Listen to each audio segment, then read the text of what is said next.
पूज्य बापूजी सनातन संस्कृति को बढ़ाने के लिए अग्रसर प्रयास कर रहे थे। धर्म परिवर्तन को रोकने के लिए वे अग्रणी होकर उसमें प्रयास कर रहे थे।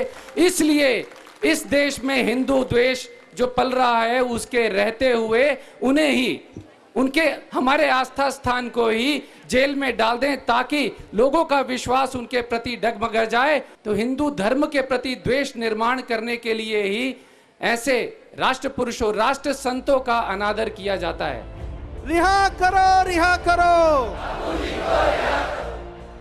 भक्त कभी मरता नहीं है और निंदक कभी तरता नहीं है। और हमें गर्व है बापू, आप हमें गुरु रूप में मिले हैं।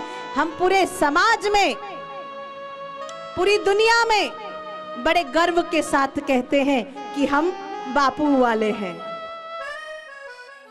ये सरकार सुने तो बहुत अच्छा है। हम तो निवेदन करने आए हैं, प्रार्थना करने आए, क्योंकि साधक हैं। लड़ना झगड़ना हमारा स्वभाव नहीं है, खींचातानी हमें सिखाई नहीं गई। हम तो प्रार्थना, संकल्प और मांगने तक आए हैं कि हमारे बापूजी हमें। जब हम ये मानते हैं कि सब कुछ हमें बापू ने दिया है, आज वो देने वाले जेल में हैं, तो हम अपनी समस्याएं निपटाने के बाद बचा हुआ समय निकाल रहे हैं बापू के लिए। ये संकल्प में बहुत बड़ी कमी है। एक एनजीओ है जिसका मैं नाम नहीं लूंगी, जब भी किसी लड़की का बलात्कार जैसा केस होता है ना, तो उस इलाके की पुलिस के पैनल में कुछ एनजीओ होते हैं। वो एनजीओ उन बच्चियों की काउंसलिंग करता है। तो दिल्ली पुलिस के पैनल में भी कुछ एनजीओ हैं जो उन बच्चियों की काउंसलिंग करते हैं। उस लड़की की काउंसलिंग जिस एनजीओ ने की है, वो एनजीओ दिल्ली पुलिस के पैनल में है ही नहीं। क्या ये षड्यंत्र मीडिया को दिखा नहीं, या उसने देखना नहीं चाहा?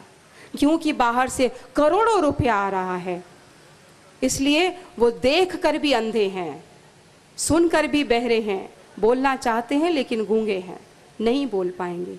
उनसे जिसने बुलवाना है, जो बुलवाना है, वो चल रहा है, वो बोला जा रहा है।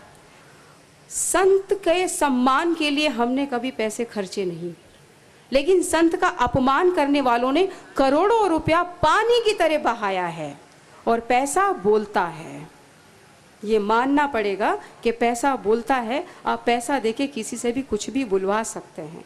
वो सरफिरा पार्लियामेंट में जो जाता है एमपी, वो बार बार इसीलिए बोल रहा है ताकि मीडिया की नज़र में वो हीरो बन जाए।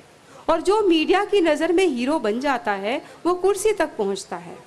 ये अलग बात है कि कुर्सी पलटा भी देती है उसको। ये बात उसे समझ में शायद नहीं आ रही है, बाद में आएगी जब प्रकृति उससे जवाब मांगेगी, अच्छे से आ जाएगी। अब वो समय आ गया है कि बापूजी अब हमारे संकल्पों से, अपनी कृपा से हमारे बीच में होंगे।